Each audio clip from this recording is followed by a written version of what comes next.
The following broadcast is a work of fiction. It is a creative story intended for entertainment and atmosphere purposes only. Please be assured that the events described, including the global pandemic and the collapse of civilization, are entirely imaginary.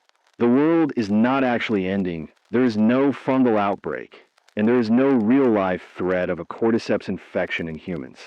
This is a narrative exercise in horror and apocalypse world building. Good evening, or perhaps I should say, good luck. You are tuned into WRZ 99.1, The Last Signal. I am your host, Elias Thorne, staying with you through the long, quiet dark of a world that has forgotten how to breathe without a mask. If you are hearing this, if your battery-powered radio is still pulling a signal from the static, then you are a survivor. You are still human, and in this day and age, that is a miracle in itself. We understand the fear that has settled over our cities like a heavy, suffocating blanket of spores. We are committed to staying on the air for as long as the generators hum and the air in this booth remains clean. Before we dive into the news of the hour, I need to remind everyone listening, check your seals. If you're in a basement, a bunker, or a reinforced apartment, ensure your ventilation is filtered. The sun is setting, and with the darkness comes the drop in temperature that triggers the evening's spore release.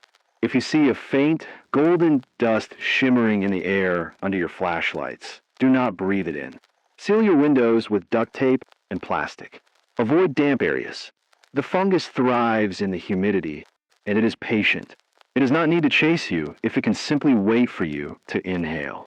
It has been 6 months since the first recorded case of the mutated Ophiocordyceps jumping the species barrier in a small agricultural town in the Bolivian lowlands. At first, the world laughed. We saw the viral clips of zombie ants and thought it was a curiosity of nature, a quirk of evolution. We didn't listen to the mycologists who warned us that as the planet warmed, the fungi were adapting to survive in higher temperatures closer to that of the human body.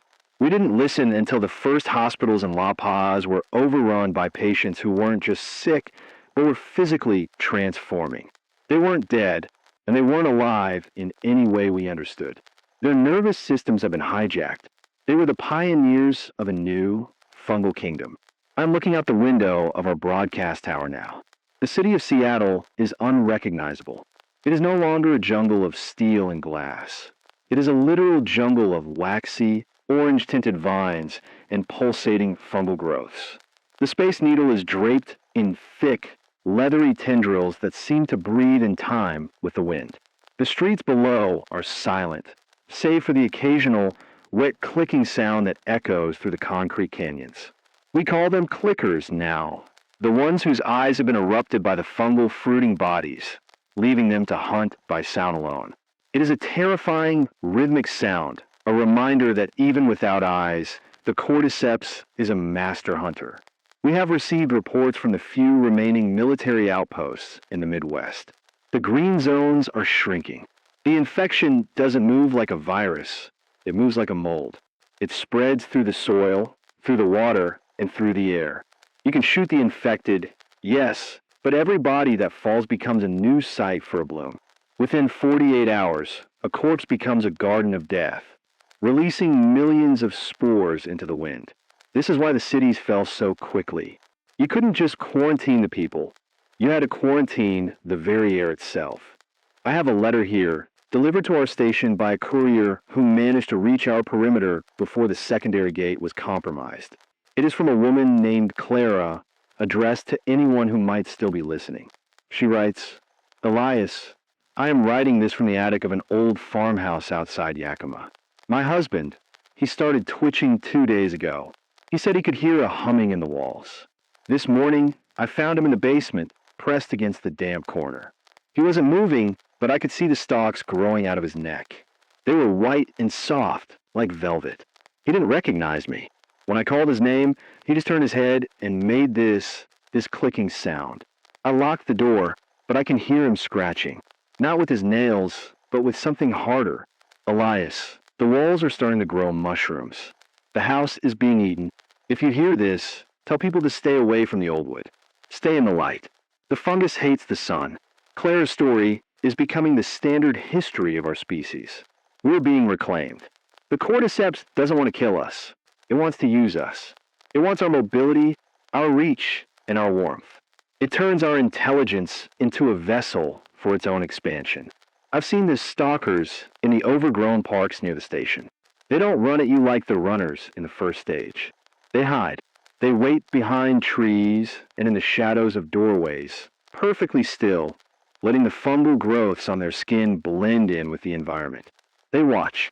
They learn your patterns. They are the ultimate ambush predators. The news from the East Coast is equally grim. Washington, D.C. has been officially decommissioned. The last transmission from the CDC was a frantic warning about the bloaters. These are the ones who have been infected for years, whose bodies have become armored plates of fungal growth. They're walking spore bombs. If you see one, do not engage. No small arms fire will penetrate that shell. Your only hope is fire. The fungus is highly flammable, but in the damp, humid environments where bloaters thrive, starting a fire is nearly impossible.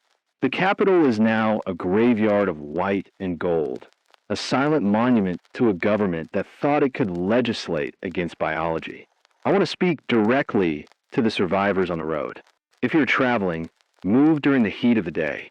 The cordyceps is most active in the cool of the night and the dampness of the dawn. Wear your respirators at all times, even if the air looks clear. The spores are microscopic. One breath is all it takes. It starts as a cough, then a mild fever, then the humming. Patients describe it as a constant, low-frequency vibration in their skulls, the fungus beginning to interface with the motor cortex. Once the humming starts, there is no cure. You have approximately 4 to 8 hours of autonomy left. Use that time wisely. Say your goodbyes. Secure your location so you don't become a threat to your loved ones. Be merciful to yourself. We are receiving word from the Global Health Initiative in Switzerland. They're working on a chemical defoliant, something that can kill the fungus without poisoning the water supply. They are calling it Operation Clean Sweep. But the logistics are a nightmare. How do you spray an entire planet? And the cordyceps is adapting. We've seen reports of fungal patches that are resistant to bleach and alcohol. It's like the fungus is learning from every attempt we make to kill it. It's not just a pathogen. It's a collective intelligence. Some researchers believe the fungal network under the soil acts like a giant brain, coordinating the movements of the infected over vast distances. I'm looking at the monitors in the studio. Our perimeter cameras are picking up movement near the south fence. It's a group of runners, the newly infected. They still look human, still wear the clothes they had on when they turned. But their movements are jerky, animalistic. They are attracted to the hum of the station's generator. They don't have the sophisticated hunting skills of the older stages, but they have numbers.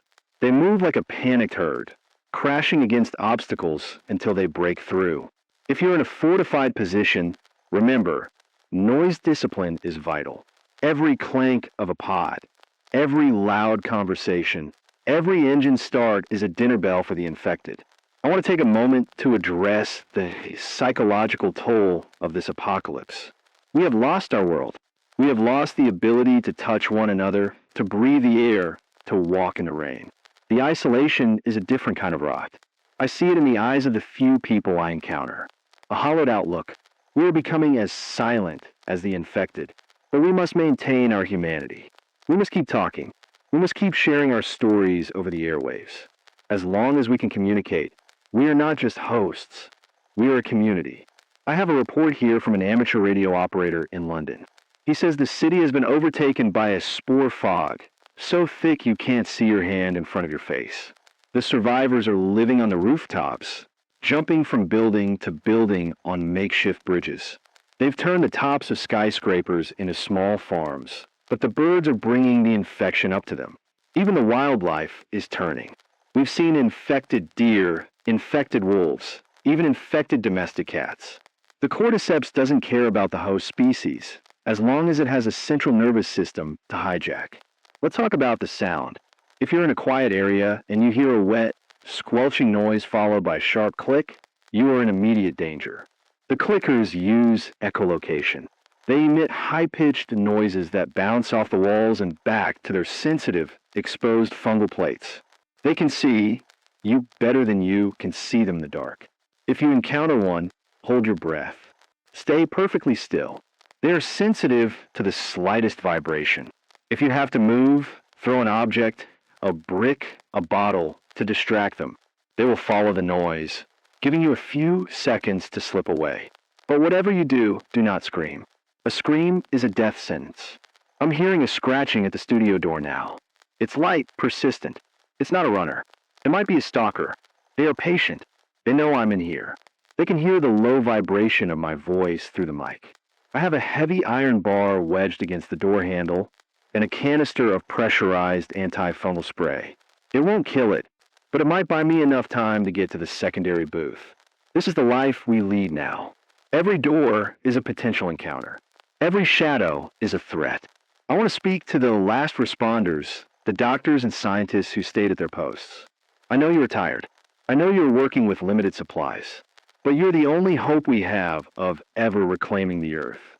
If we can find a way to disrupt the fungal signaling, to mute the humming in the brain, we might be able to save the ones who haven't fully transformed. We have seen cases of partial resistance, individuals who were bitten but didn't turn for weeks. We need to know why. We need to find the chink in the cordyceps armor. I have a report from a survivor in Tokyo. He says the subway systems have become massive fungal hives.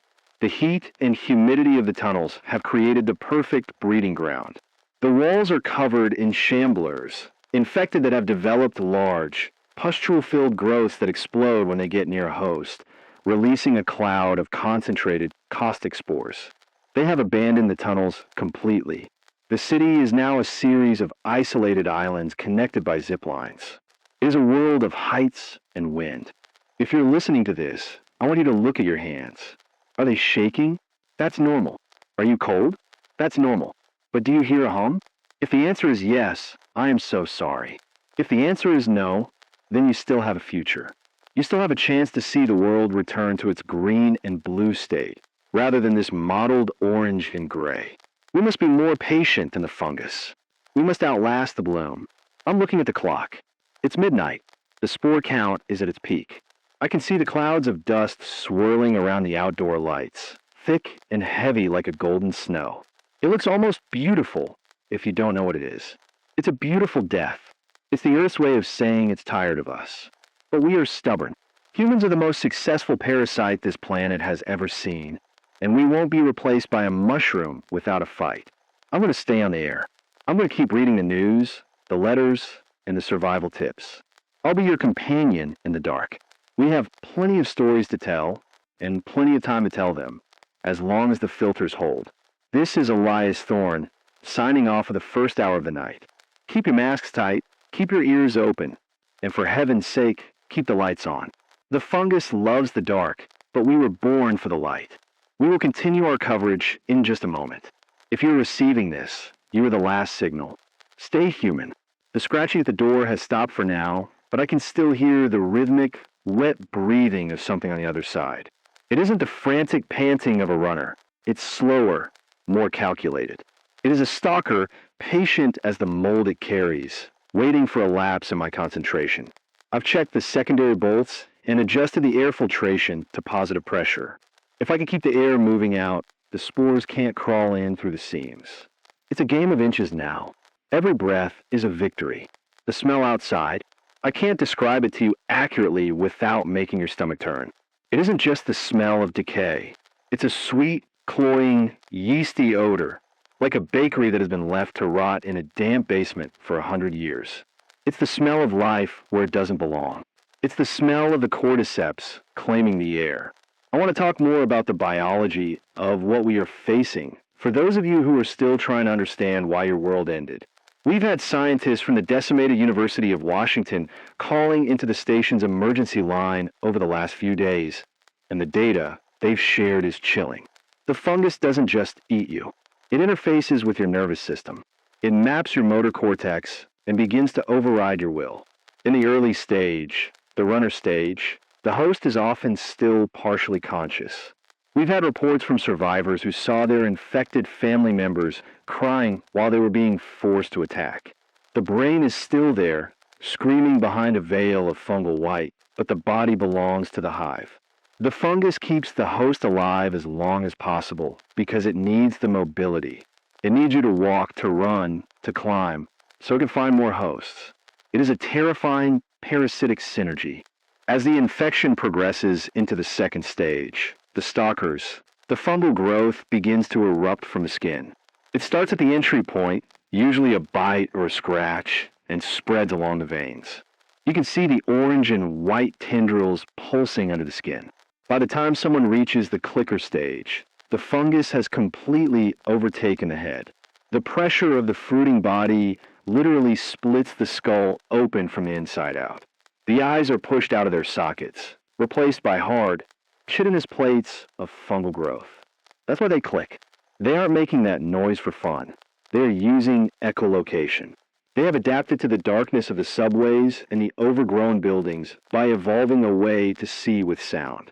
If you're in a room with a clicker, your heartbeat is a lighthouse. They can hear the blood pumping in your chest. We've received word from the Atlantic Wall defenses. The military tried to hold the coastlines, thinking the salt water would act as a natural barrier. They were wrong. The cordyceps is a master of adaptation. It's begun to colonize the seaweed, the tidal pools, and even the salt marshes. The red tide isn't algae anymore. It's a mycelial mat that stretches for miles. We've seen images of infected coming out of the surf, their bodies covered in waxy, barnacle-like fungal growths. The ocean is no longer an escape. The ships that stayed at sea are now floating tombs, drifting aimlessly with bloom trees growing out of the deck plating. The spores don't care about the salt. They only care about the moisture.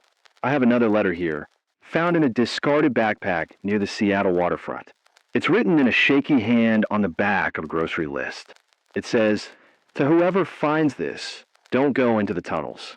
We thought the underground was safe because the sun couldn't reach it. We were wrong. The tunnels are where the mother hives are. The walls aren't stone anymore. They're flesh. Everything is covered in a thick, vibrating carpet of mycelium. When you walk on it, it feels like walking on a giant lung. It breathes. It knows you're there. My brother. He tripped and fell into a patch of gas cups. They exploded in a cloud of yellow dust. Within 10 seconds, he wasn't my brother anymore. He started to melt into the wall. If you hear the humming in the dark, run. Don't look back. Just run until your lungs burn." The mother hives the letter mentions are a theory that the CDC was investigating before they went dark. They believe the cordyceps is building a global neural network. Every infected individual is a node in that network. When you kill one, the hive knows. When a spore cloud is disturbed, the hive knows. It's a collective intelligence that spans continents. This is why the infected move in such terrifyingly synchronized patterns. They aren't a disorganized mob. They're an army directed by a single subterranean mind. We are fighting a war against an enemy that doesn't have a headquarters you can bomb or a leader you can assassinate. The enemy is the very ground we walk on. I want to speak to the scavengers, the ones who go out into the ruins to find medicine and food. I know you're the bravest of us, but I need you to be the smartest too. There is a new phenomenon being reported in the urban centers, fungal mimicry. The cordyceps is starting to grow into shapes that resemble human silhouettes. We've had reports of scavengers walking toward what they thought was a survivor, sitting in a chair, only to realize too late that it was a solid mass of fungal growth. These decoys are often filled with pressurized spore sacs. If you disturb them, they detonate. They are biological landmines. Before you approach anything that looks human, throw a stone. Watch for movement. If it doesn't flinch, it isn't human. It's a lure. The news from the southern border is equally disturbing. The heat of the desert was supposed to burn the fungus out. We thought the dry air would wither the spores. But the cordyceps has found a way around that too. It's begun to colonize the cacti and the desert scrub. It uses the plant's internal water storage to stay hydrated. We've seen cactus runners, infected that have merged with the desert flora, their limbs covered in needles and waxy fungal plates. They move through the dunes like ghosts. There is no environment on this planet that is truly safe anymore. The earth is changing its skin, and we're just the dead cells being sloughed off. I want to talk about the humming again. We've had more reports of survivors experiencing it even without being bitten. The current theory is suboral spore signaling. The fungus communicates through low-frequency vibrations. If you're near a large fungal growth, your brain can pick up those signals. It starts as a mild headache, then a ringing in the ears, and finally, the rhythmic humming. Some people describe it as a song. They say it's beautiful. They say it sounds like everyone they've ever loved calling them home. This is the most dangerous stage of the psychological infection. It's the fungus trying to lower your guard. If you start to hear the song, you need to leave the area immediately. Get to high ground. Get to a place with wind and sun. Don't listen to the walls. The walls are lying to you. I'm looking at the short-wave intercepts from the European theater. London is a dead zone, but there are reports of a resistance group in the Scottish Highlands. They've discovered that certain high-frequency sounds can disrupt the clickers' echolocation. They've been using modified sonic emitters to create safe bubbles around their camps. It's a temporary solution. The fungus eventually adapts to the frequency, but it's a start. It proves that we can still use our technology to find a way through. We just have to be as fast as the evolution we're fighting. I have a report from a survivor in a high-rise in Chicago. He's been living on the 40th floor for 4 months. He says the city below is a spore sea. A thick, golden mist has settled permanently in the streets, reaching up to the 10th floor. Everything below that line is gone. He watches the bloaters move through the mist, huge, lumbering shapes that look like living boulders. He says they have a strange beauty in the moonlight, like underwater creatures moving through a coral reef. But he knows that if he drops a single object, if he makes a single sound, the sea will rise. The infected have started to build ladders, piling their bodies on top of one another to reach the higher floors. It is a slow, relentless climb. Let's talk about clear days. These are the days when the wind is high and the humidity is low, making it difficult for the spores to travel. These are your only windows of opportunity. If you need to move, if you need to resupply, wait for a clear day. You can see the infected from a greater distance, and the risk of airborne infection is significantly lower. But be careful, the infected know this too. The stalkers are more aggressive on clear days. They know their cover is blown, so they move faster. They become more desperate. In this world, even a beautiful sunny day is a different kind of threat. I want to speak to the lone watchers, the people in the fire towers, the lighthouse keepers, the people in the remote cabins. You are the eyes of humanity right now. If you see a mass bloom, a sudden, rapid growth of orange stalks over a large area, you need to signal. Use a flare, use a mirror, use anything. A mass bloom precedes a migration event. It means the local resources are exhausted and the hive is moving to a new area. If we can track the migrations, we can warn the settlements. We are a network of early warnings. We're the crows on the battlefield. I'm checking the power levels in the booth. The generator is down to 40%. I'll have to go down to the basement soon to refuel. The basement is a damp zone. I've seen the black mold growing on the pipes, and I know the cordyceps isn't far behind. I have my suit, my mask, and my flashlight. I have to move quickly. I have to be silent. I've heard the clicking coming from the elevator shaft. They are in the building. They are in the walls. I am broadcasting from a fortress that is slowly being digested. But I will keep talking. I will keep the signal live as long as my heart is beating and my lungs are clear. I have a message for the newborns, the children who have been born since the fall. I know you've never seen a city without vines. I know you've never walked in a park without a respirator. But I want you to know that this isn't how it's supposed to be. The world was once a place where you could run through the grass and breathe the air without fear. We are fighting to give that world back to you. Don't lose your curiosity. Don't let the fear turn you into a machine. You're the reason we stay in these bunkers. You're the reason we keep the generators running. You are the future, and the future doesn't belong to the fungi. It belongs to you. I'm hearing a sound under the floorboards now. A soft, rhythmic thumping. It's not a heartbeat. It's the growth pulse. It means the mycelium has reached the structural foundations of this tower. The building is becoming a part of the network. I can feel the vibration in my feet. It's a low-frequency hum that resonates in my bones. It's trying to sync with my own pulse. I put on my heavy boots to dampen the sensation, but the song is getting louder. I need to focus. I need to keep my mind on the news, on the data, on the voice. The news from the naval fleet in the Pacific is one of the last bastions of hope we have. They've established a floating colony on a series of linked aircraft carriers and tankers. They're using desalination for water and vertical gardens for food. They're safe from the spores for now, as long as the wind stays in their favor. They're the keepers of our history, our art, and our science. They have the last libraries. They have the last museums. If the mainland is lost, the fleet will be the only thing left of the human race. We pray for them. We pray for the wind to keep blowing. I want to talk about the mercy rule. This is the hardest part of our new reality. If someone in your group is bitten, you have a choice to make. You can wait for the turn, or you can be merciful. We've seen what happens when people wait. The fungus is cruel. It keeps the host alive while it consumes the brain. It is an agonizing, terrifying transformation. The kindest thing you can do for someone who has been taken is to ensure they don't reach the second stage. Don't let them become a vessel for the hive. Let them die as a human. It is a heavy burden, but it is the only way we keep our souls. I have a report from an amateur radio operator in the ruins of Moscow. He says the city is a frozen forest.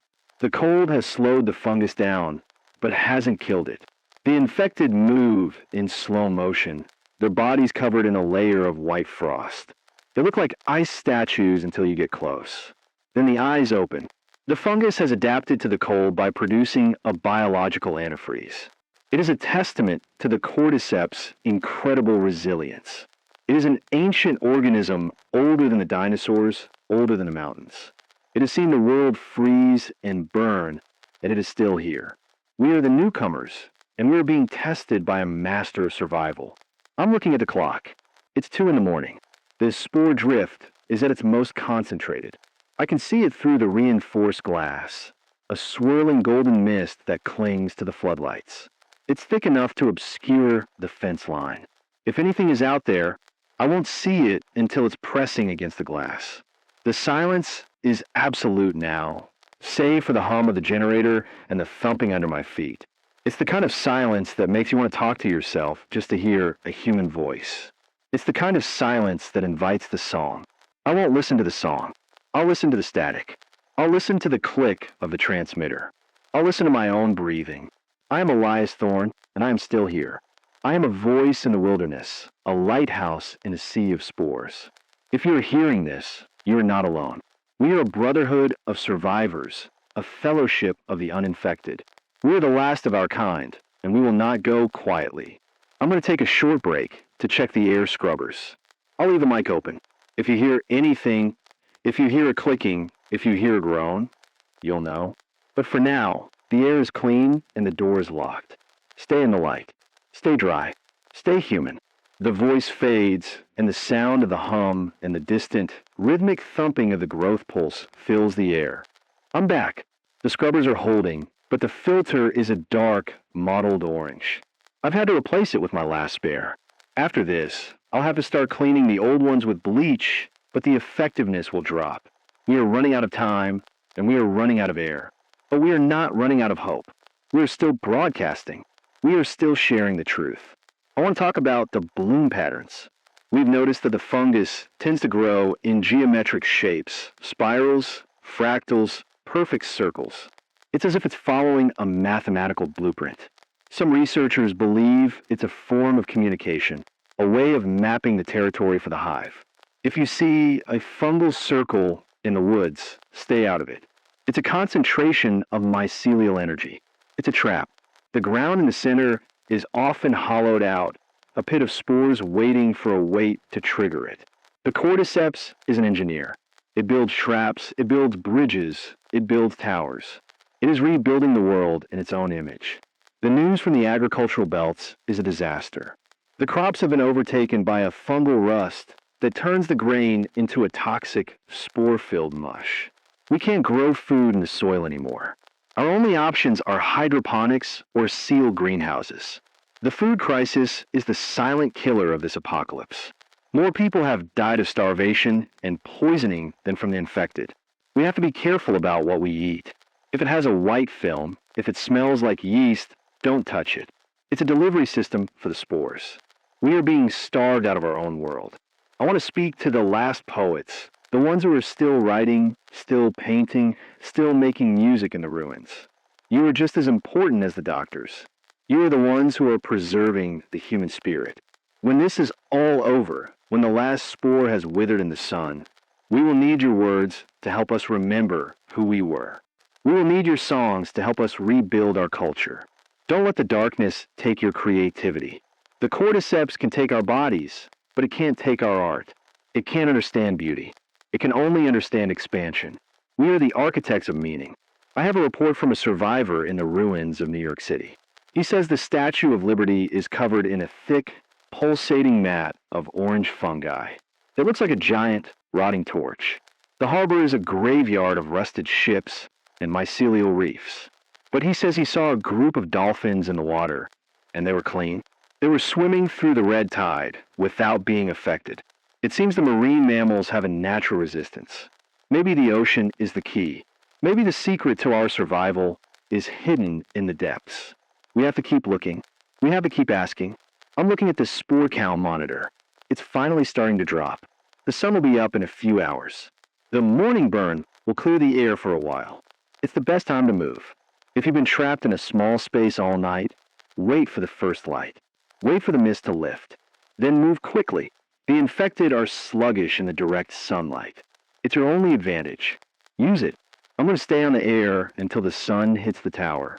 I'll keep reading the logs, the survival tips, and the names of the missing. If you have a name you want me to read, send it on the emergency frequency. We are the book of the dead, but we are also the book of the living. We remember. We endure. We survive. I am Elias Thorne, and this is WRZ 99.1. The night is long, but the dawn is coming. It might be a gray, fungal dawn, but it is a dawn nonetheless. Stay human, stay quiet, and stay in the light. We are still here. The segment ends with the steady, pulsing hum of the generator and the low, rhythmic thumping of the growth pulse in the floor. The sun is beginning to crest over the Cascades, but it isn't the golden light of the world we used to know. It's a hazy, filtered orange, struggling to pierce through the thick layer of particulate matter hanging in the atmosphere. They call it the morning burn, the few hours after dawn when the direct ultraviolet light forces the airborne spores to settle or wither, giving us a brief, precious window to breathe. I've just finished recalibrating the exterior sensors. The spore count is dropping from its midnight peak, but the fungal fog in the valleys below is thicker than ever. From this height, it looks like a sea of toxic honey, clinging to the ruins of the highways and the skeletal remains of the skyscrapers. I could see the movement down there, shadows shifting beneath the mist. The infected don't like the sun, but they don't fear it like they used to. They're adapting. They're finding ways to move through the shadows of the vines, staying just out of the direct light. I want to talk about the golden hour, and no, I'm not talking about photography.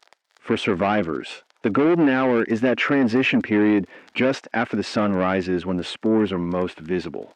If you look toward the light, you can see them, billions of tiny shimmering specks drifting on the thermal currents.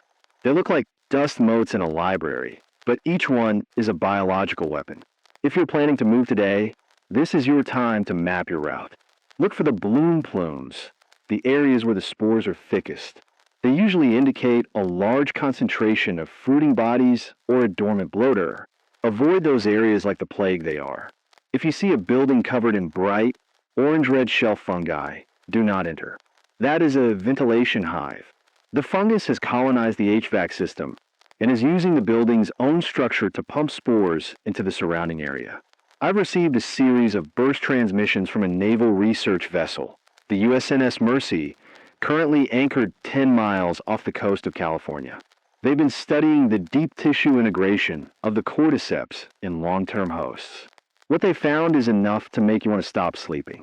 The fungus doesn't just replace your muscles, it petrifies them. It turns human tissue into a substance similar to the wood of a tree. This is why the older infected are so hard to kill. Their skin becomes a suit of organic armor. But the real horror is what happens to the internal organs. The Mercy reports that in the bloater stage, the heart and lungs are entirely replaced by a massive, pulsing fungal core. The host isn't breathing oxygen anymore. They're breathing out spores. They're living, walking nurseries. If you see one of these founders, you aren't just looking at an enemy. You're looking at a localized extinction event. I have a new letter retrieved by a scavenger team from a dead drop in the ruins of a mall in Bellevue. It's written on a piece of cardboard, charred at the edges. It says, "Elias, if you can hear this, tell people about the nests. We thought we could hide in the crawl spaces of the malls. We thought the concrete floors would protect us from the mycelium. We were wrong. The fungus doesn't need soil. It eats the insulation. It eats the drywall. It eats the very glue holding the building together."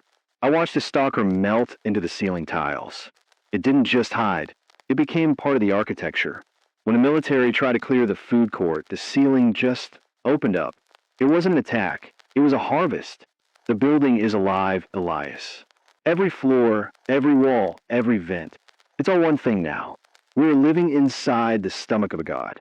The concept of architectural infection is something we've been tracking for months. In the older cities like Boston and Philadelphia, the buildings themselves are starting to lean. The fungus is consuming the structural integrity of the wood and the masonry. We've seen entire city blocks collapse, not into rubble, but into a soft, orange mound of fungal mulch. This is the final stage of the terraforming. The cordyceps is breaking down our world to build its own. It's turning our history into fertilizer. This is why you must avoid older structures, even if they look secure. The foundation might be nothing more than a hollow shell of mycelium, waiting for the right vibration to give way. I want to speak to those of you who are experiencing fungal echoes. This is a phenomenon we've had reported by several survivor groups in the suburbs.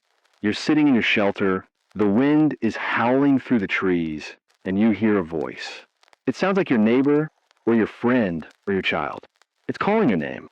It's asking for help. It's coming from the woods or the basement. Listen to me very carefully. It is not them. The cordyceps is capable of acoustic mimicry. By manipulating the vocal cords of a host, usually a stalker or a clicker, it can produce sounds that trigger a human response. It is a predatory lure. We've seen cases where an entire group left their barricades because they thought they heard a survivor crying in the street. They walked right into a kill zone. If you hear a voice and you can't see the person's eyes, do not move. If the voice repeats the same phrase over and over, or if the rhythm of the speech feels off, it is the fungus. It is a puppet show designed to get you to open the door. The news from the mountain hives in the Rockies is particularly concerning. We used to think the cold and the high altitude would be a barrier. We thought the thin air would prevent the spores from traveling. But the cordyceps has evolved a high-altitude variant. These frost blooms are white instead of orange, and they are incredibly hardy. They've begun to colonize the evergreen forests, turning the pine needles into fungal spikes. The elk and the mountain lions have been infected. We've received reports of ghost herds, dozens of infected elk moving in perfect unison across the ridgelines. They don't eat the grass. They just stand there, their antlers covered in fungal stalks, acting as lightning rods for the spore clouds. The wilderness is no longer a refuge. It is a different kind of trap. I want to talk about respirator fatigue. I know many of you have been wearing your masks for 16, 18 hours a day. Your skin is raw, your lungs feel heavy, and you're tempted to take it off just for a minute of fresh air. Don't do it. The spores are patient. They're waiting for that one moment of weakness. We've had reports of micro-infections, cases where a survivor took off their mask for a few seconds and inhaled a single concentrated cluster of spores. It doesn't turn you into a runner overnight. It starts as a slow burn, a persistent cough, a strange metallic taste in your mouth, a feeling of static in your peripheral vision. By the time you realize you're sick, the mycelium has already reached your optic nerve. Keep the mask on. Check your filters. If you don't have a spare filter, use a mixture of activated charcoal and damp cloth, but know that it's only a temporary fix. In this world, the air is the enemy. I'm looking at the growth pulse monitor here in the studio. The thumping under the floorboards has increased in frequency. It's no longer a slow, rhythmic beat. It's a rapid, vibrating hum. It means the mycelial mat in the sublevels is expanding. The building is ripening. I can see the orange tendrils creeping up the walls behind the equipment racks. They are beautiful in a horrifying way, fine translucent threads that glow with a faint bioluminescent light. They are reaching for the heat of the electronics.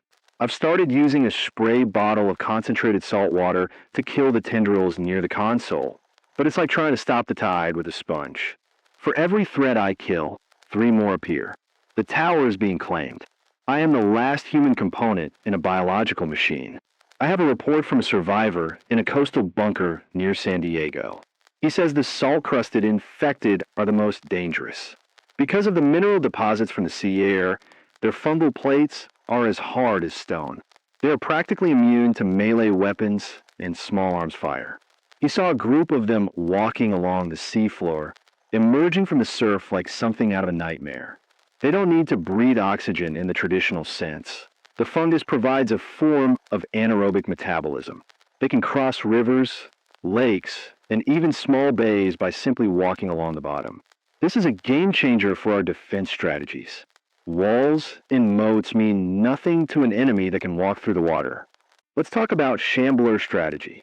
For those of you in the high humidity areas like the Southeast or the Pacific Northwest, the shambler is your primary threat. These are infected that have spent too much time in the damp, causing their fungal growths to become soft and bloated with caustic fluid. They don't bite as much as they leak. When they get close to a host, they trigger a rapid decomposition of their own fungal sacs, releasing a cloud of acidic spores. This cloud will eat through clothing, skin, and even the seals on your gas mask. If you encounter a shambler, you must maintain a distance of at least 30 feet. Use fire or explosives. If you see one beginning to hiss and expand, run. The cloud it releases will linger in the air for hours, creating a localized dead zone. I want to speak to the last farmers. I know you're trying to grow food in the fallout shelters and the greenhouses, but you need to be aware of root jumpers. The cordyceps can travel through the root systems of your plants. If one plant in your greenhouse becomes infected, the entire crop will turn within 24 hours. Watch for the white veins, the shimmering silver pattern on the leaves of your vegetables. It looks like a nutrient deficiency, but it's actually the mycelium taking over.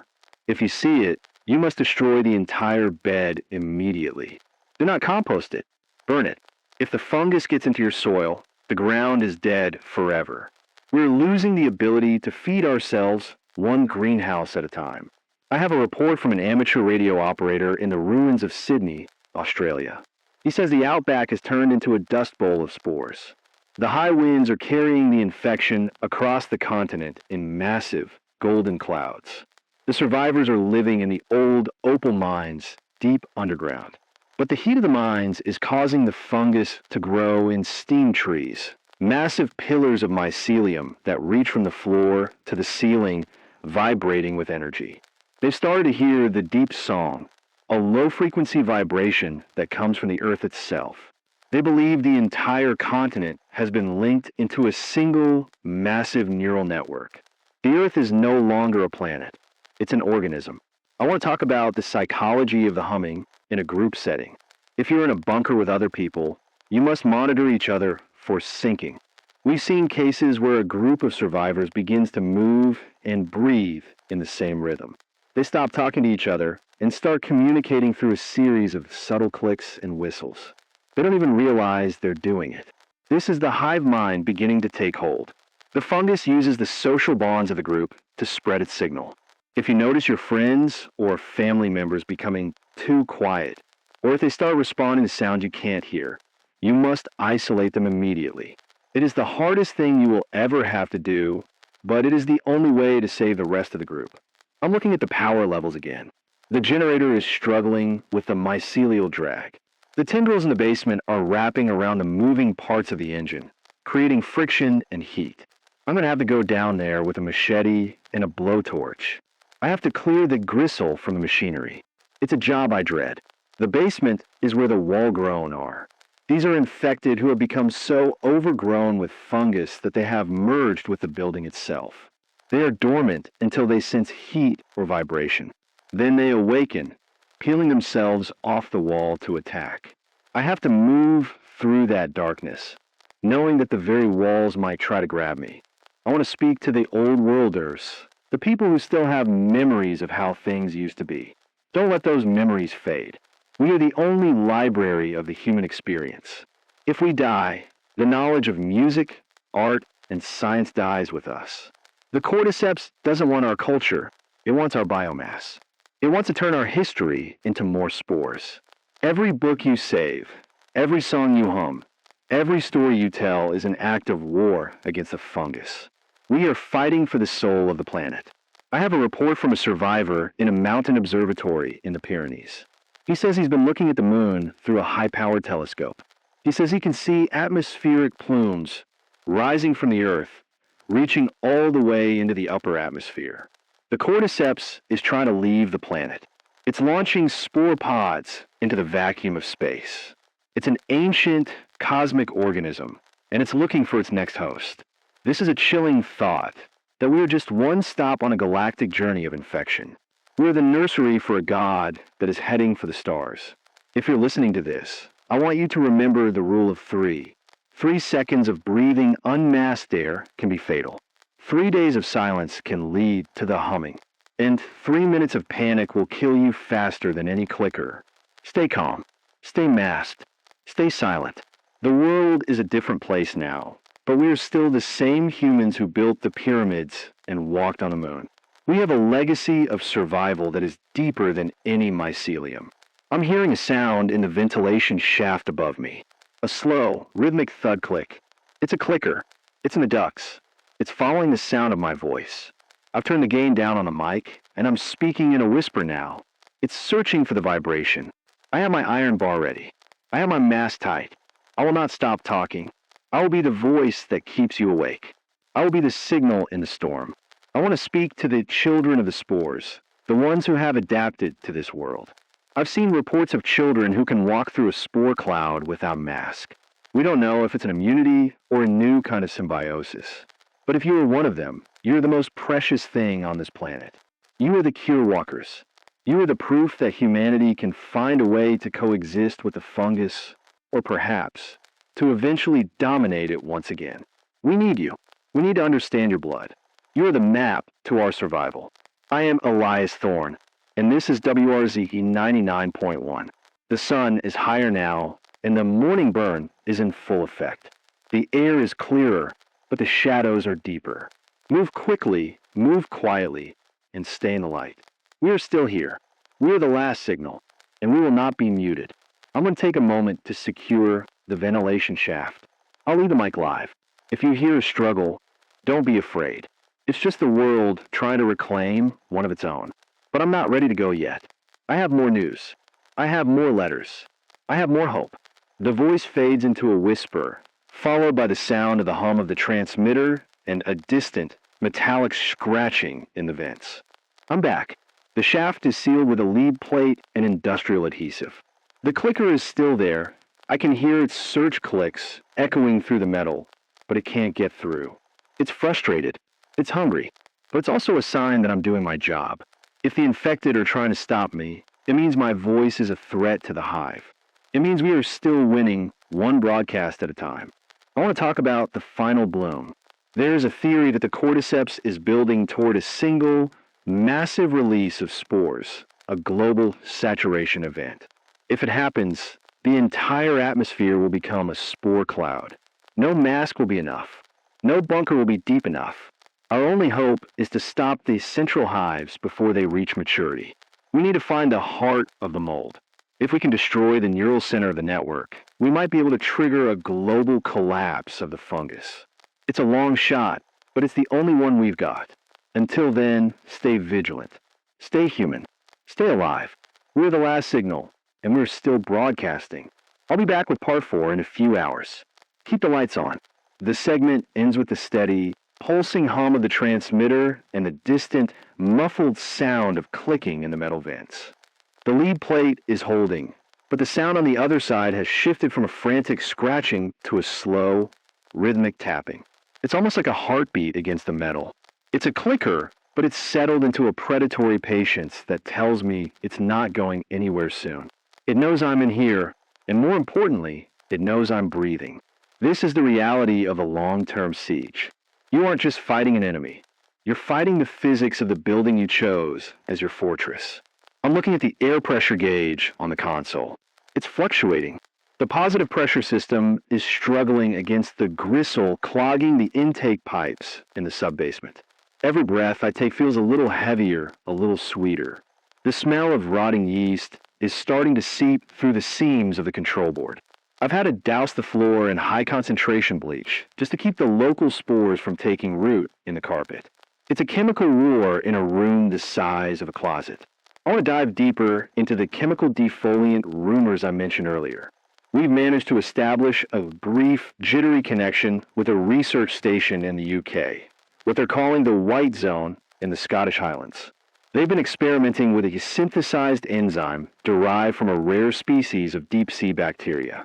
They call it Proteus-9. In lab conditions, it doesn't just kill the cordyceps.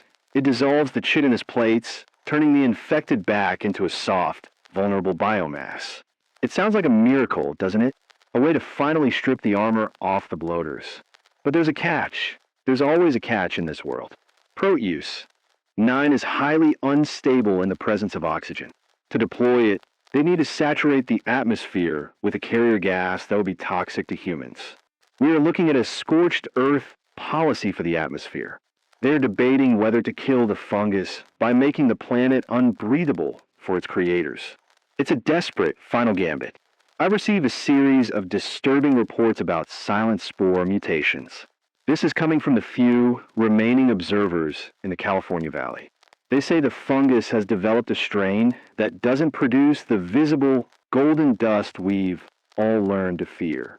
This strain is colorless and odorless, and it doesn't cause the immediate coughing fit that usually serves as a warning. Instead, it enters the system and lays dormant in the lymphatic nodes for weeks. You feel fine. You look fine, but you're already a carrier. You're a walking time bomb in your own bunker. They've seen cases where a clean shelter was wiped out in a single night because one person was carrying the silent strain. This is why the mercy rule is becoming more stringent. Some settlements are now enforcing a 30-day quarantine for anyone returning from the outside, even if they show no signs of infection.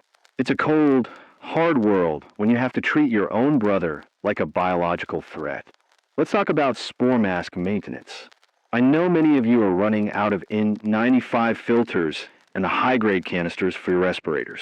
If you're desperate, there's a charcoal vinegar hack that surfaced in the early days of the fall. You take crushed activated charcoal. You can make this from burnt wood if you have to, and soak it in white vinegar. You pack this into a layer of dense cloth, like denim or canvas, and tie it tight over your intake. The vinegar helps neutralize some of the alkaline fungal proteins, and the charcoal traps the larger spores. It isn't a replacement for a real filter. It will only buy you maybe 20 minutes in a high count zone, but it might be enough to get you from one sealed door to another. Just remember, if the cloth starts to feel damp or warm against your face, the spores have breached the barrier. Do not take the mask off until you are in a decontaminated zone. I have another letter found tucked into a hollowed out book in an abandoned library in Portland. It's a journal entry from a man named Marcus, a former high-tech lab technician. He writes, "Elias, I saw the neural bridge today. I was watching two stalkers in the courtyard through a telescope. They weren't fighting. They were standing forehead to forehead, perfectly still. I could see the fungal tendrils moving between them, weaving a bridge across their skin. They were sharing data. I saw one of them shudder, and then they both turned at exactly the same time and looked toward the vent where I was hiding. They didn't hear me. They didn't see me. They felt me. The fungus is building a communal brain, Elias. Every infected is just a finger on a giant hand. We think we're fighting individual monsters, but we're fighting a single planetary mind. It's learning our weaknesses faster than we can adapt. It knows how we hide. It knows how we think. Marcus's observation about the neural bridge confirms what the mycologists have been fearing. The cordyceps is a decentralized intelligence. It doesn't need a central nervous system because the entire mycelial mat under our feet is the nervous system. When you walk through an overgrown forest, you are walking on the brain of your enemy. This is why noise discipline is only half the battle. You have to practice vibration discipline as well. Use soft-soled shoes. Avoid running on hard surfaces. If you have to cross a mad zone, an area where the ground is covered in a thick layer of pulsating orange growth, you must move with a slow, shuffling gait. Do not stomp. Do not jump. The ground is listening. The news from the southern rim is particularly terrifying. We've seen reports of mega blooms in the Florida Everglades. The heat and humidity have allowed the fungus to reach a size that shouldn't be physically possible. They're describing spore towers that reach 200 feet into the air, massive, twisting pillars of fungal wood that groan in the wind. These towers act as natural bellows, pumping out billions of spores every hour. They're creating a permanent brown zone that covers the entire peninsula. The wildlife in Florida has been entirely assimilated. We've seen footage of infected alligators, their hides covered in waxy, fungal plates, moving with a speed that is unnatural for their size. The swamp is no longer a swamp. It is a single, massive, breathing organism. I want to talk to the harvesters again about a new threat, veil walkers. These are a mutation of the stalker stage found in areas with high spore concentrations. The fungus produces a thin, transparent film over the host skin that refracts light, making them incredibly difficult to see against a background of vines and mold. They look like a shimmer in the air, a ripple in the heat. They move in total silence, and they don't produce the clicking sound of the older stages. If you're in a dense bloom zone, and you see the air shifting where it shouldn't, fire immediately. Don't wait for a shape to form. The veil walkers are the ultimate assassins of the fungal kingdom. They're the reason so many well-armed scavenger teams simply vanish without a single shot being fired. I'm checking the physical state of the studio. I've noticed a small, white, fruiting body growing out of the side of my microphone stand. It's a tiny, elegant stalk with a bulbous head pulsing with a faint, rhythmic light. It's a reminder that no matter how many lead plates I install, the fungus is patient. It finds the microscopic cracks. It travels on the dust. I've had to douse the stand in isopropyl alcohol, but the smell is making me lightheaded. I'm sitting here looking at my own hands, wondering if the humming I hear is just the generator or if it's the beginning of the end for me too. We are all living on borrowed time. I have to stay focused. I have to keep my mind sharp. I've started doing mental math problems between segments just to ensure my cognitive functions are still mine. 24 times 16. 384. I'm still here. I have a report from a survivor in a high-rise in London. He says the rooftop colonies have entered a state of static warfare. The infected have completely occupied the lower 20 floors of every building, creating a mycelial base that anchors the structure. The humans live in the penthouse suites, using zip lines to move between buildings. But the ladders I mentioned earlier are getting taller. The infected are using the bodies of the dead to build permanent ramps of bone and fungus up the sides of the skyscrapers. He says he can hear the rhythmic thump-thump of the shamblers at night, pounding against the floorboards below him.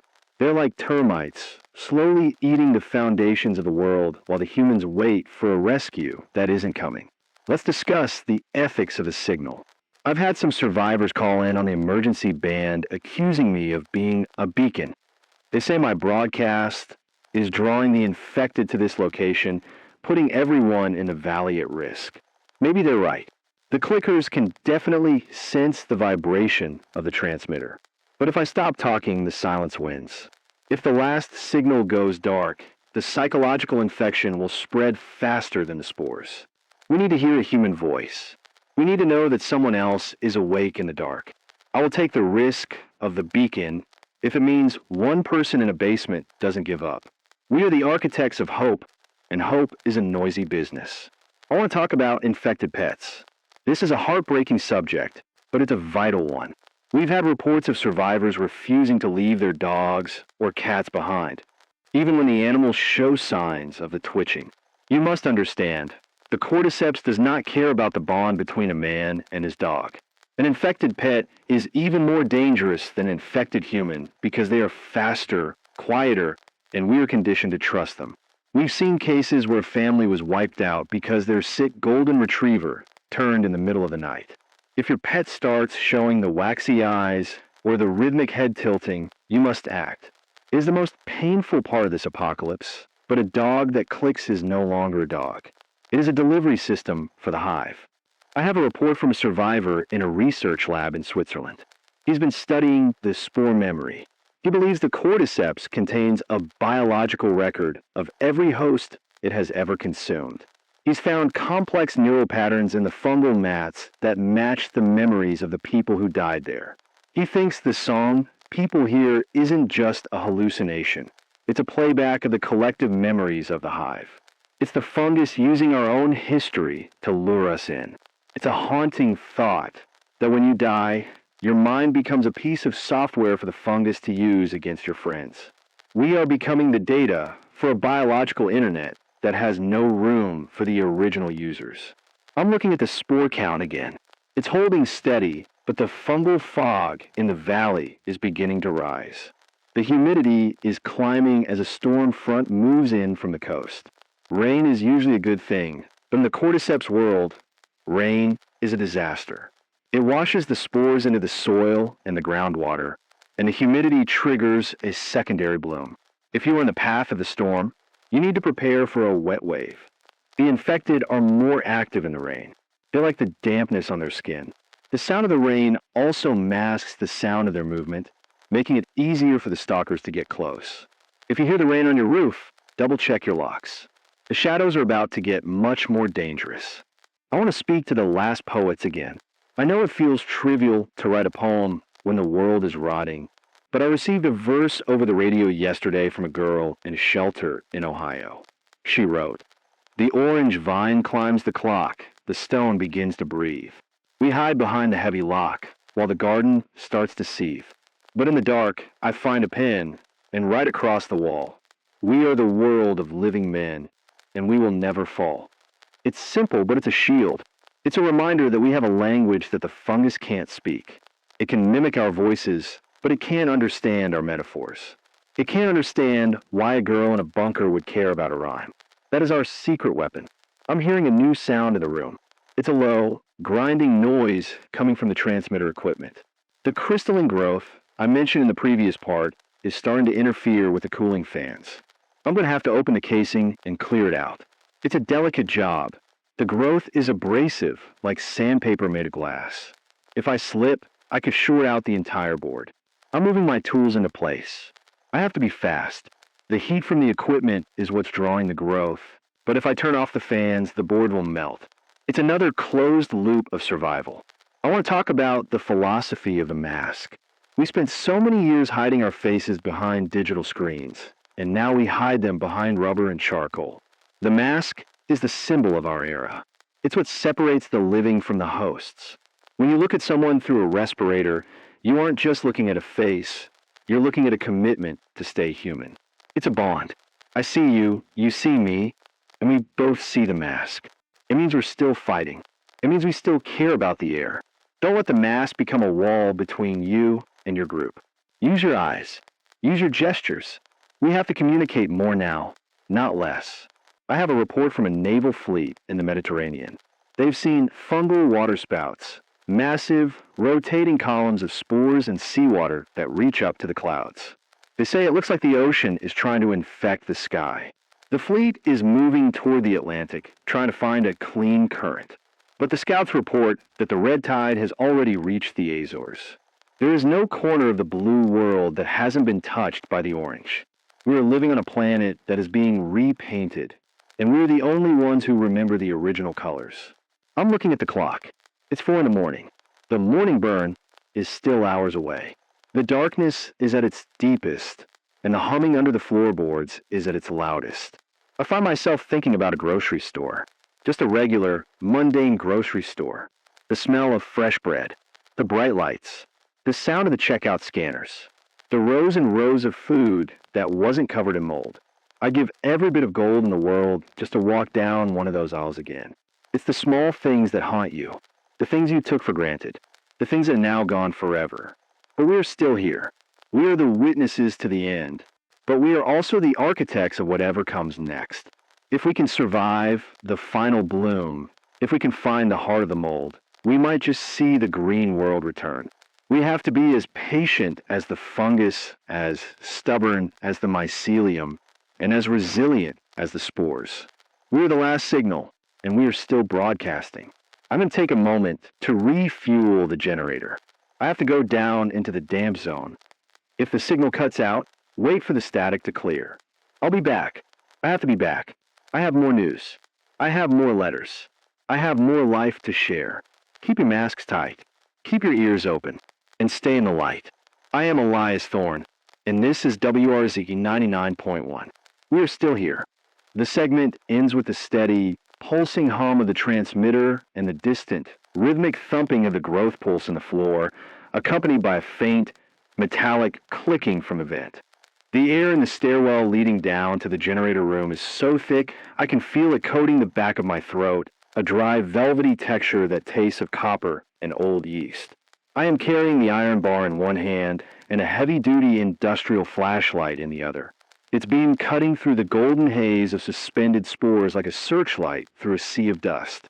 I am moving with the slow, deliberate grace of a man who knows that a single heavy footstep could vibrate through the mycelial mat and wake up the things sleeping in the concrete.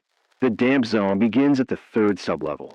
Down here, the walls are no longer recognizable as painted cinder block. They are a living, pulsating tapestry of orange and ochre tendrils. The fungus has found a moisture in the pipes and has turned the plumbing into a circulatory system for the hive. I can hear the water rushing through the veins of the building, a sound that is too rhythmic, too organic to be purely mechanical. The building isn't just a structure anymore. It is a body, and I am a parasite moving through its intestines. I reached the generator room 10 minutes ago. The smell here is overwhelming. The sharp, acrid scent of diesel mixed with the cloying sweetness of a massive fungal bloom. The primary engine is covered in what the scavengers call the gristle. It is a thick, rubbery layer of mycelium that has wrapped itself around the fuel lines and the cooling fans, using the heat of the machinery to accelerate its own growth. I had to use the machete to peel it away, the blade sinking into the fungal mass with a sickening, wet squelch. It bled, listeners. A dark, translucent fluid leaked from the cuts, smelling of ozone and rot. As I cleared the intake, I could feel the vibrations of the building changing. The growth pulse I've been tracking became more frantic, a rapid drumming in the floorboards that made my teeth ache. The hive knows I'm here. It knows I am interfering with its digestion of the machinery. I worked in total silence, my breath echoing loudly inside my respirator, every snap of a fungal tendon sounding like a gunshot in the cramped space. I am back in the booth now, but the trip down took something out of me. My hands are shaking as I adjust the dials. The generator is humming again, but it is a strained, ragged sound. The gristle is already growing back. I can see the tendrils reaching out from the shadows of the vents, drawn to the warmth of the console. I want to talk to you about the final bloom theory one last time, because the sky outside is beginning to change. I'm looking out the reinforced glass of the tower, and the morning burn hasn't cleared the mist. Instead, the golden fog is rising, thick and heavy, swirling in patterns that suggest a massive, coordinated release. The clouds above Seattle are turning a deep, bruised purple, shot through with veins of glowing orange. It looks like the atmosphere itself is developing a nervous system. If the theories are correct, this is the beginning of the saturation event. The cordyceps is no longer satisfied with the ground. It is claiming the sky. I have a final series of reports from the global relays, the last fragments of a dying world. From the International Space Station, yes, there's still 3 souls up there looking down at us, comes a report that defies belief. They say the Earth no longer looks blue and green. From 400 miles up, the planet is a mottled, pulsating amber. They can see the mycelial storms moving across the oceans, massive spirals of spores that mimic the shape of hurricanes. They say the lights of the cities have been replaced by the bioluminescence of the fungal hives. The entire planet is glowing in the dark, a silent, radioactive-looking marble spinning in the void. They are running out of oxygen, and they have made the decision not to return. They would rather die in the cold silence of space than breathe the air of the world we've become. They're the only humans who will ever see the full scale of our replacement. They're the audience for our extinction. From the research stations in Antarctica, the news is equally final. The ice was supposed to be our shield, but the cordyceps has found a way to use the glacial corridors. It is moving through the ice, its mycelium acting as a thermal conductor. They've seen ice walkers, infected that have been perfectly preserved in the frost, their bodies acting as long-term storage for the hive's genetic memory. The stations are being swallowed by the snow and the mold. Their final message was a simple string of coordinates and a single word: inheritance. They believe we are not being destroyed, but archived. The fungus is collecting us, storing our biology and our memories for a future that doesn't include us. We're the books in a library that only the fungus can read. I want to read a letter that was left on the console of the secondary booth, written by my predecessor, the man who held this mic before the fall. He wrote, "Elias, if you're reading this, it means I'm part of the wall now. I can feel the humming in my feet, and it's getting harder to remember the names of the streets. But I want you to know one thing. The fungus isn't evil. It doesn't hate us. It just found a better way to live. It doesn't have wars. It doesn't have hunger. And it doesn't have loneliness. It is a perfect, unified existence. Sometimes when the song gets loud, I find myself wanting to let go. I want to be part of the music. But then I remember the taste of a cold beer on a Friday night, or the sound of my daughter laughing, and I realize that the perfection of the hive is a hollow thing. It has no joy. It only has expansion. Stay human, Elias, even if it hurts, even if you're the only one left. The pain is how you know you're still yours." His words are a weight on my chest. I can hear the song now, even through the heavy insulation of the booth. It's a low, vibrating chord that seems to resonate with the frequency of my own nervous system. It's tempting to listen. It's tempting to stop fighting the humidity and the spores and the clicking of the vents. The hive is offering a kind of peace, a total, absolute belonging. No more fear, no more hunger, no more broadcast. Just the long, slow dream of the mycelium. But I look at the on-air light, that small, defiant red glow, and I know I can't stop. As long as I'm talking, the hive hasn't won. As long as you're listening, the Earth still belongs to the humans. Let's talk about the ghost of the grid. I've been picking up strange, rhythmic pulses on the old digital frequencies, the ones that used to carry the internet. It's not data as we knew it. It's a biological signal. The cordyceps has managed to interface with our copper and fiber optic networks. It is using our own infrastructure to send its signals across the planet. The Internet of Things has become the Internet of fungi. Every smart device, every abandoned server, every buried cable is now a part of the hive's brain. If you find a working computer, do not turn it on. The screen will display patterns designed to trigger a seizure or a hypnotic state, making you vulnerable to the spores. The machines are no longer ours. They're the sensory organs of the mold. I have a report from a survivor in a deep-sea mining base off the coast of Japan. They are 2 miles down, living in a pressurized bubble. They say the deep bloom has reached them. The fungus is growing on the exterior of the hull, feeding on the thermal energy of the base. They can see the orange tendrils through the thick acrylic viewports, tapping against the glass. The fish outside are all infected, fungal sharks and mushroom whales that move with a terrifying coordinated grace. They're trapped in a world of water and mold, watching the glass slowly crack under the pressure of the growth. They told me that the song is louder down there, amplified by the weight of the ocean. They're waiting for the glass to break so that they can finally join the choir.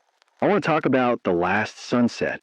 If this saturation event continues, the atmosphere will become so thick with spores that the sun will never reach the surface again. We will live in a world of perpetual golden twilight. The plants that need photosynthesis will die, replaced by the fungal forests, towering stalks of white and orange that feed on the decaying remains of the old world. The animals that survive will be the ones that have integrated with the hive. The new Earth will be a silent, dim, and humid place. A world of mold and memory. We are the last generation to know the feel of the sun on our skin. We're the last ones to see a blue sky. I'm looking at the spore count monitor, and the needle has pinned itself to the maximum. The air outside the glass is a solid wall of golden dust.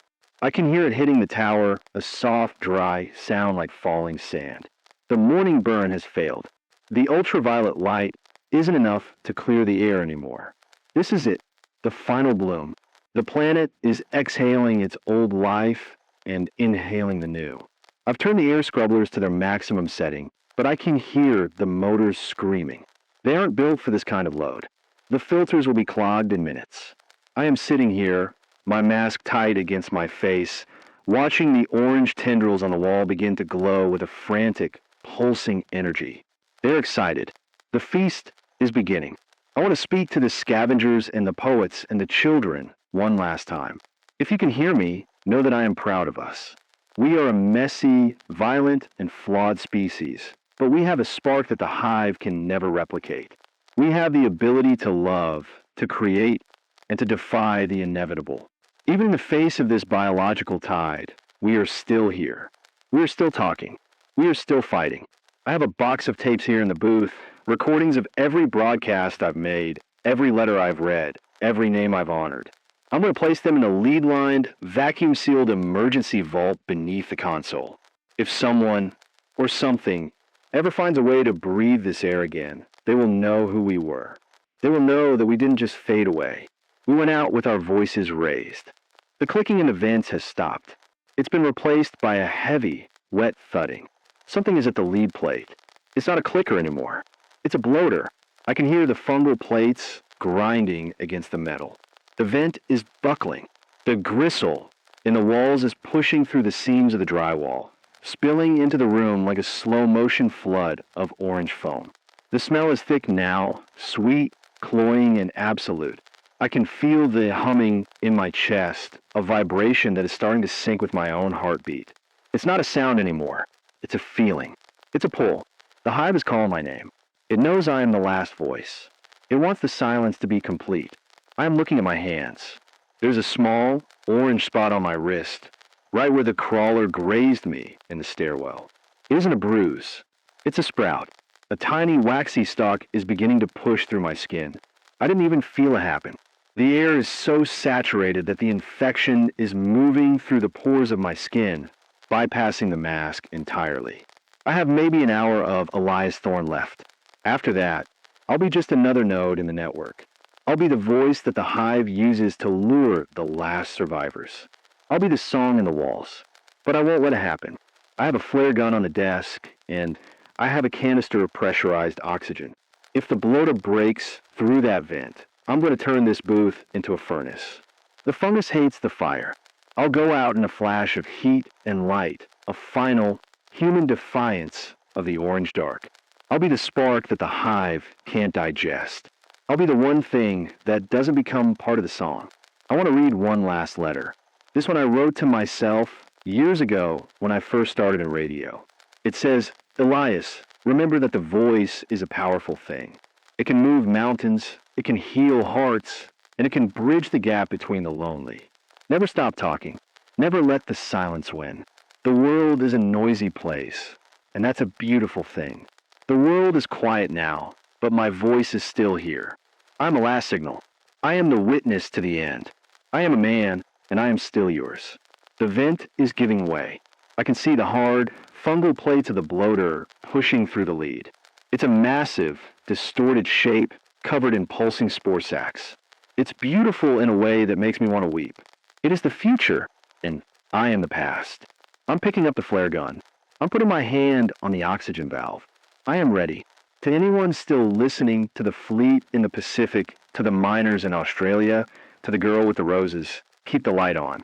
Don't listen to the song. Stay human. Stay brave. We were here, and we were magnificent.